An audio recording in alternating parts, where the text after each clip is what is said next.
कैसे आप सब? आज अहमदाबाद के लिए बहुत बड़ा दिन है क्योंकि काफी टाइम के बाद सुरेखा मैम ने अपना समय दिया है और हम सबके मेंटर हैं। मतलब मैं हमेशा ये कहना चाहता हूँ कि सिर्फ उन्होंने पैसे कमाए वो इम्पोर्टेंट नहीं है। वो जब कार से आते हैं तो हम जैसे लोग दरवाजा खोलते हैं उनके लिए। वो उन्होंने जो कमाया ना वो बहुत कम महिलाएं कमाती। तो मेरे जैसे भी काफी सारे लोग उनकी टीम में हैं and thank you so much ma'am यहाँ टाइम देने के लिए। तो thank you God, thank you my parents, thank you mister Sameer Modi इस इवेंट और इस भूतल की सबसे बेहतरीन अपॉर्चुनिटी बनाने के लिए। मेरा नाम अल्पेश हसूभाई गज्जर है और मैं मोदी केयर इंडिया को पिछले 10 साल हो जाएंगे मुझे। 21 अगस्त को 2013 को मैंने बिजनेस को स्टार्ट किया था और अभी यही महीना मेरा 10 साल कंप्लीट होगा और विद इन 10 इयर्स मैंने लगभग 14 करोड़ रुपए कमाए इस बिजनेस के थ्रू। कोविड सबसे खराब टाइम था पूरे विश्व का और मेरे जीवन में कोविड में सबसे ज्यादा इनकम आई। मैं फाइनेंशियल ईयर के हिसाब से बताऊं तो फाइनेंशियल ईयर 2021 1.94 करोड़ मेरी ग्रोस इनकम थी एंड 21-22 1.93 करोड़। तो 4 करोड़ रुपए लगभग सिर्फ कोविड में आए। इसे बोलते पैसिव इनकम। मैं काम नहीं कर रहा था, मेरी टीम भी काम नहीं कर रही थी, फिर भी प्रोडक्ट की क्वालिटी की ताकत थी, एसेंशियल प्रोडक्ट थे, लोगों ने ऑनलाइन खरीदे और कंपनी ने कोविड के अंदर भी मैन्युफैक्चरिंग कंटिन्यू किया और लोगों को प्रोडक्ट पहुंचाया है। तो ऐसी कंपनी के लिए भी तालियां होनी चाहिए। अब बहुत सारे लोग सोचते होंगे कि वाकई में इतने पैसे आते हैं, देखो आते हैं उसका प्रूफ तो हमारे पास है। अब मैं ले सकता हूं कि नहीं, तो उसका प्रूफ हमारे पास नहीं है। वो आपकी विलिंगनेस, आपका कमिटमेंट, आपका हार्ड वर्क, आपका डेडिकेशन, आपकी नहीं हारने की हिम्मत। यहां लाखों रुपए नहीं चाहिए आपके हमें। ये कोई करोड़ों का इन्वेस्ट करके करोड़ों रुपए कमाने का बिजनेस नहीं है। ये सिर्फ लगातार मेहनत, पैशन, जुनून, आपका क्लियर मकसद और तकलीफें आएगी। तकलीफों को कोई रोक नहीं सकता और जीवन में भी नहीं रोक सकता। मेरी वाइफ जो है वो ऑलवेज मानती है कि अभी आपके अंदर राहु आ गया है, गुरु मुंह हो रहा है, अब राहु चला जाएगा, अब आपके 3 दिन जबरदस्त 3 साल आपकी लॉटरी लगने वाली है। आई से दुनिया में ऐसा कोई नहीं है जिसकी लाइफ में राहु नहीं आता है ना। हम हर बार अगर कारण ढूंढेंगे कि मेरे ऊपर तकलीफ क्यों आ रही है, तो सबके ऊपर तकलीफ आती है, सबका नजरिया डिफरेंट होता है और उस नजरिए को मैं आपको थ्रू करना चाहता हूं कि अपने नजरिए को थ्रू करो। जब भी हम किसी को यहाँ सुनते भी हैं हमें लगता है कि यार इन लोगों को अच्छा बोलना आता है, that's why they earn money, इसलिए उन्होंने पैसे कमाए होंगे। भाई जब हम आपकी तरह बिजनेस में आए थे, हम 10 लोगों के सामने खड़े होकर बात नहीं कर पा रहे थे, हमें प्रेजेंटेशन देना नहीं आता था, हमें स्पीच देना, ट्रेनिंग देना नहीं आता था। जब बोलना शुरू करते थे नीचे भूकंप चलता था और आज हजारों लोगों की भीड़ में हम बिंदास अपनी बात रख पाते हैं। ये कैसे हुआ? प्रोसेस से हुआ, कंटिन्यूस कंसिस्टेंसी से हुआ। हम करते गए और सीखते गए। मुझे बचपन से एक बात बड़ी क्लियर है कि मुझे नहीं आता वो सच है, मैं सीख नहीं सकता वो गलत है। और अगर सीखने के 15-20 लाख महीने के मिलते हो तो सीखना नहीं चाहिए, मर के सीखना चाहिए, किसी भी हाल में सीखना। आप होंगे किसी न किसी बात में एक्सपर्ट। कोई महिलाएं बैठी होगी कुकिंग में एक्सपर्ट होगी, कोई अपने बिजनेस में एक्सपर्ट होंगे, कोई सेल्स में एक्सपर्ट होंगे, कोई अपनी लाइन में एक्सपर्ट होगा, कोई अगर स्पा चलाता होगा स्पा में बाल काटने में एक्सपर्ट होगा। ये सब एक्सपर्टनेस आपको करोड़पति शायद नहीं बना सकती, लेकिन मोदी केयर की एक्सपर्टनेस आपको करोड़पति बनाएगी और इसीलिए आपको सीखना है। काफी सारे लोग बोलते हैं इसका नसीब अच्छा है। क्या आपका नसीब अच्छा नहीं है? नहीं है? है।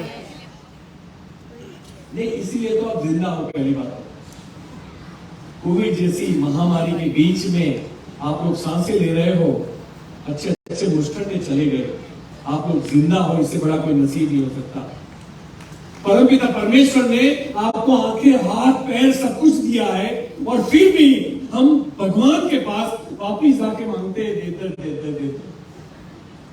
इससे बुरी आप उनके बारे में सोचिए जिनके पास आंखें नहीं है, पैर नहीं है, हाथ नहीं है, और ऐसे लोगों को गिनीज बुक में नाम रजिस्टर करवाते हैं। ऐसे लोग अमीरी को छूते, आसमान को छूते हैं।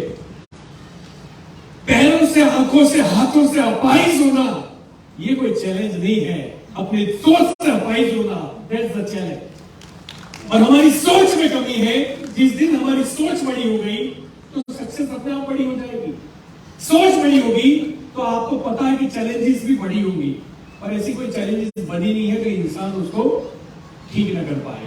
पर पिता परमेश्वर उतनी चैलेंज किसी को देता नहीं है। जब मैं इस प्रोफेशन में आया था, मेरा 1.5 करोड़ का कर्जा था। 14 बैंकों ने केसेस किए थे, 14 banks, summons, warrant, non available warrant, police घर पे आना, ऑफिस पे आना, और तब मेरे पास जीरो इन्वेस्टमेंट था, जीरो इन्वेंट्री। मैं कौन सा बिजनेस करूं, कैसे बाहर निकलूं, मुझे नहीं पता था। डायरेक्ट सेलिंग में आया। मैं आपको बता दूं, ये बिजनेस साथ आपके सपने पूरे करने वाला हो सकता है, आपकी जिंदगी बनाने वाला हो सकता है। इस बिजनेस ने मेरी और मेरे परिवार की जान बचाई है। बात वो नहीं कि 1.5 करोड़ कमा रहा हूं, बात वो है कि 1.5 करोड़ का जब कर्जा था तो दूर दूर तक नहीं दिखाई दे रहा था इस कर्जे से कभी हम बाहर आ पाएंगे। एंड थैंक गॉड कि मुझे कर्जा दिया, क्योंकि मैम ने अभी सेशन में बोला कि जब किसी के पास कोई विजन नहीं होता, कारण नहीं होता, सपने नहीं होते, तब उसके अंदर पैशन, जुनून मर जाता है। आप सबकी टैलेंट में कोई कमी नहीं है, आपका जुनून मर चुका है, आपका पैशन मर चुका है, और इसीलिए थोड़ी सी तकलीफ आती है, हमें इस बिजनेस को छोड़ने का मन होता है। जब हम 20-20 लोगों को कॉल करते थे, एक भी व्यक्ति हॉल में नहीं आता था, लेकिन हमारे नजरिए ने हमें जिंदा रखा। हॉल में आने के बाद मैं हॉल भरा हुआ देखता था, एंड आई थॉट कि अगर इतने सारे लोग आ सकते हैं तो मेरे लोग ही नहीं आए, मतलब लोग तो आते हैं। ये एक नजरिया था। और कुछ लोग थे, मैंने 2 बार ट्राई किया, 4 बार किया, कोई नहीं आया, तो 5वीं बार मैंने भी आना बंद कर दिया। ये भी एक नजरिया है। जब लोग टीम तो छूटती थी, लोग खरीदते नहीं थे, तो आई थॉट कि यार लोग खरीदते नहीं है मेरी टीम के अंदर। फिर कंपनी का टर्नओवर का रिपोर्ट आता था कि कंपनी ने 1000 करोड़ क्रॉस कर लिए। मैंने सोचा लोग तो खरीदते हैं, मेरी टीम में नहीं खरीदती। जब लोग जुड़ना बंद हो गए, रिक्रूटमेंट नहीं होते थे, तब कंपनी से रिपोर्ट आता था इस महीने हमने 2 लाख लोगों को रिक्रूट किया। तो मैंने सोचा हमारे 20 भी नहीं हुए, कंपनी ने 2 लाख रिक्रूट किए, दैट मींस लोग जुड़ते हैं, मेरी टीम में नहीं जुड़ रहे हैं। तो मैंने वो हुनर सीखा, लोग जुड़ते कैसे हैं, मैंने वो काम सीखा, लोग खरीदते कैसे हैं, मैंने काम सीखा, लोग टिकते कैसे हैं, और फिर उसके ऊपर काम किया, और आज टिकते टिकते आज 6 लाख लोगों की टीम बन चुकी है।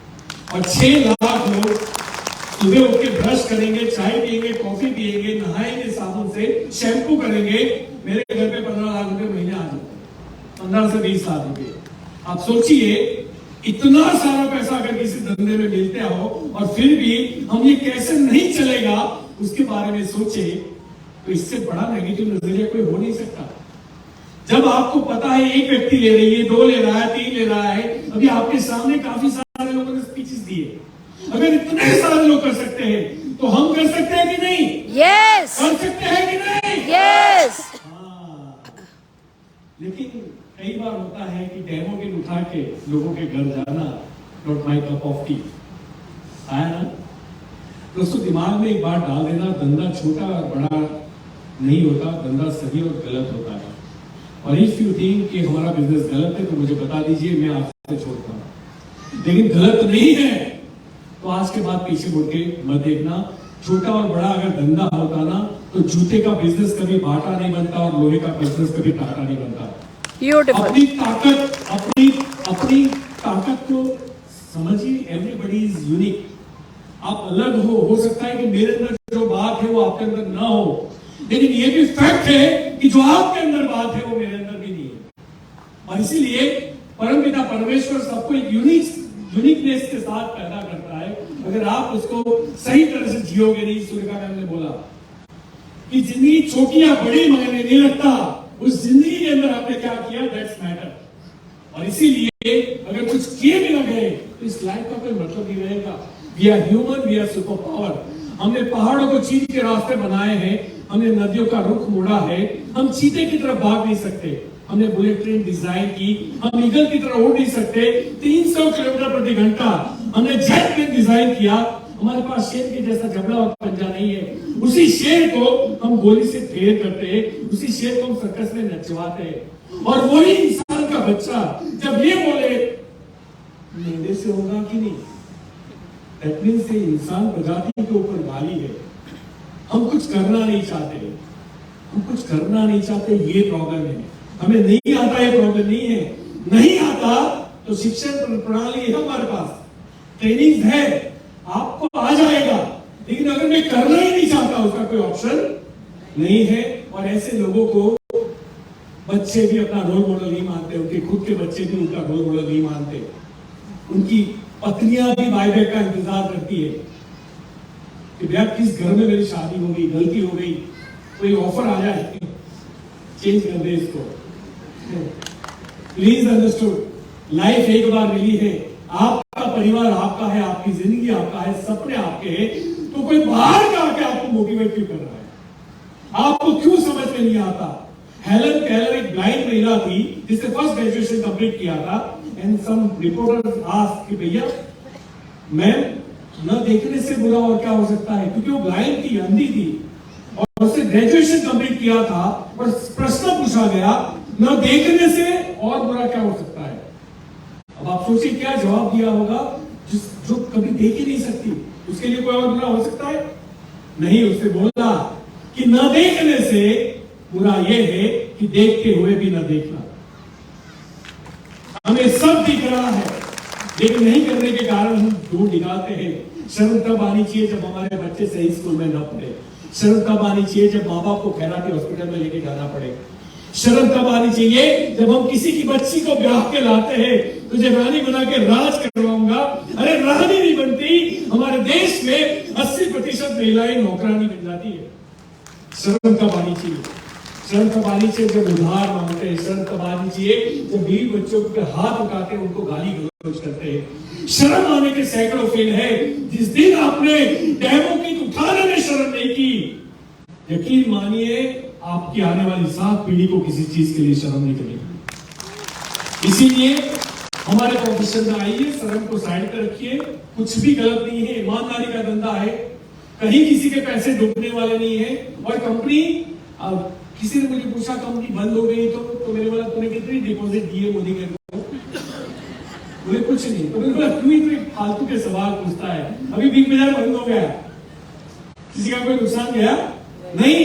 आप ऐसी कंपनी के साथ हो जो बंद हो भी जाए तो कोई नुकसान नहीं। लेकिन मैं आपको वादा करता हूं, मिस्टर मोदी का विजन है, आपको नहीं, आपके आने वाली 100 पुस्तकों को मोदी का पैसा देती रहेगी। वो भी बिजनेस फ्रेंड है, उनको कोई नुकसान नहीं है इस बिजनेस को चलाने में। लोगों की जिंदगियां बन रही है, प्रोडक्ट का टर्नओवर हो रहा है, और आपका जो टर्नओवर होता है उसमें तो पैसा देते हैं हम। मेरी टीम कंपनी को साल का 100 करोड़ का टर्नओवर देती है, तब मुझे 2 करोड़ देते हैं। तो ये तो समझ में आता है ना कि 100 करोड़ का माल बिका तब 2 करोड़ मिले, तो स्वाभाविक है, कंपनी को कोई नुकसान नहीं है। अब आप बोलोगे 2 ही क्यों मिले? क्योंकि बाकियों को भी बांटना था। देखो जिसका नजरिया होता है ना, वो पूरी मीटिंग में इसलिए बैठा है कि कुछ मिल जाए। कौन सा ना बोलने का तरीका, मतलब जिसको जो सीखना है वही सीखता है। एक आदमी मीटिंग से बाहर निकल के मुझे बोलता है सर कोविड के अंदर एक बात तो सीखी अपने लाइफ में। मैंने बोला क्या? बोला एक बात सीखी। मैंने बोला क्या? बोले कम पैसों में घर कैसे चलता है। बस यही सीखना था कोविड के अंदर। उसने ये नहीं सीखा कि जिंदगी दोबारा मिली है, जिंदगी अगेन मिली है, लाइफ रिस्टार्ट हुई है, कुछ बड़ा करने के बाद बोलूंगा, है ना?